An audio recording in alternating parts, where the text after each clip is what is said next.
मणिपुर के मुद्दे पर राज्यसभा और लोकसभा की कार्रवाई नहीं चल रही है और शत्रुघ्न सिन्हा जो लोकसभा के सांसद हैं वो अभी संजय सिंह से मिलने आए जो निलंबित सांसद हैं। सर, आपको लगता है कि जिस तरीके से लोकसभा और राज्यसभा की कार्रवाई सदन शुरू होने के बाद से लगातार मणिपुर के मुद्दे पर नहीं चल पा रही है, विपक्ष लगातार ये कह रहा है कि प्रधानमंत्री को इस मामले पर जवाब देना चाहिए, लेकिन सरकार मानने को तैयार नहीं है। एक तरफ तो जहां रमन जी हमने देखा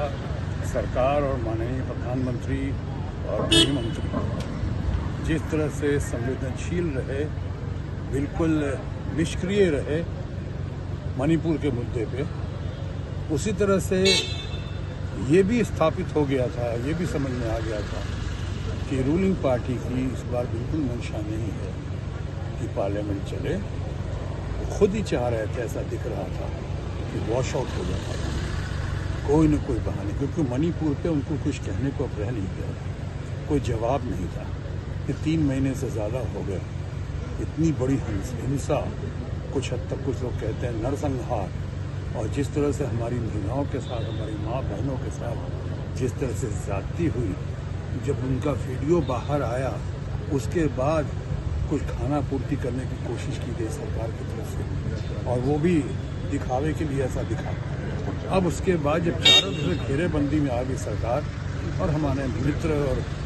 देश के प्रधानमंत्री नरेंद्र मोदी जी, तो फिर ये जाहिर हो गया कि अब कुछ नहीं, फंस गए और वो चल नहीं देने, तो किसी न किसी बहाने से विपक्ष के वक्त भोगते हुए, जबकि दुनिया को पता है इस बात पर कि सरकार चलाना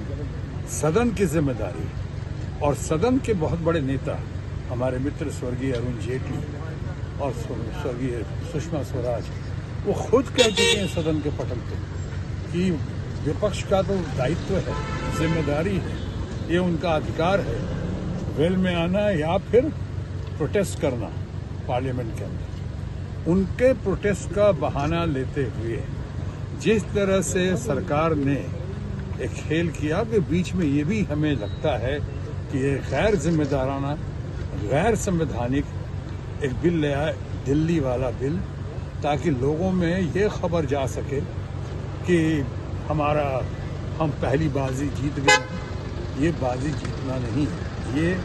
कोर्ट के अदालत की, हमें तो दिखता है कि शायद कुछ हद तक अवमानना हो। कोर्ट के डिसीजन के बाद ये बिल लाया गया। उसके बाद दूसरा बिल देखिए, आप खुद देखिए किस तरह से जब सदन के आखिरी दिनों में 8, 9, 10 को जो खबर आई कि चर्चा होगी अविश्वास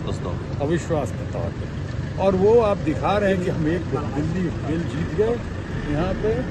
और उसके बाद अब हम वो भी बिल जीतेंगे। बिल तो आप जीतेंगे, बात ये जीत हार की नहीं हो रही है, बात आपकी जिम्मेदारियों की हो रही है। बात हो रही है कि आपको एक्सपोज करने की, यानी आप क्यों चुप रहे, बहुत सारी बातों का जवाब देना पड़ेगा। और अब तो सिर्फ मणिपुर का ही नहीं, बहुत सारी बातें, चाहे नोटबंदी का मामला हो, कि कॉम्प्लिकेटेड जीएसटी का मामला हो, कि जितनी बातें हो रही हैं बीच में, कि चाहे पिछले पार्लियामेंट में कुछ बातों का जवाब ना देते हुए जब पूछते रह गए कि इतने 1000 करोड़ रुपए किसके हैं, किसने दिया है, या उनकी क्या जिम्मेदारी भूमिका रही है, सारे मामलों में एक सवाल का जवाब माननीय प्रधानमंत्री जी, जो हमारे मित्र भी हैं, उन्होंने नहीं दिया था। इस बार भी मुझे लगता है ये तथाकथित अविश्वास प्रस्ताव जो अंतिम दिनों में लाया गया है, शायद एक खाना पूर्ति है, और इसमें मुझे लगता है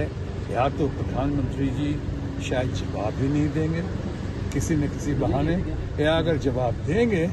तो इन बातों पे कोई रोशनी नहीं डालेंगे, क्योंकि अब इतनी देरी हो चुकी है। अब तो सुप्रीम कोर्ट ने भी क्या क्या ऑब्जर्वेशन दिया मणिपुर के मामले में, मुझे लगता है अब उनके लिए बहुत देर हो चुकी है।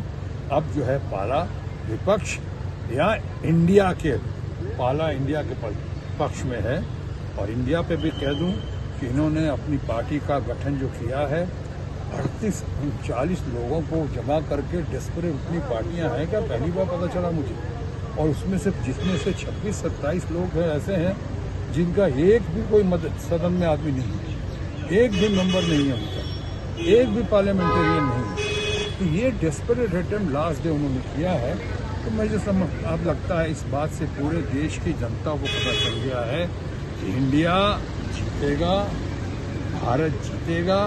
चाहे कुछ भी हो जाए। अविश्वास प्रस्ताव पे या बाकी प्रस्ताव लाकर अपनी एब्सोल्यूट या ब्रूट मेजॉरिटी का आप सदुपयोग या दुरुपयोग करते हुए जो कर रहे हैं, अब उससे कुछ फायदा नहीं है। बड़ी देर हो गई, मेहरबान। नमस्कार, मैं हूं मानक गुप्ता। अगर आपको हमारा ये वीडियो पसंद आया हो तो इसे लाइक और शेयर जरूर करें, और हां, हमें सब्सक्राइब और फॉलो करना ना भूलें ताकि आप देश और दुनिया की कोई खबर मिस ना करें। तो जुड़े रहिए हमारे साथ और देखते रहिए न्यूज़ 24।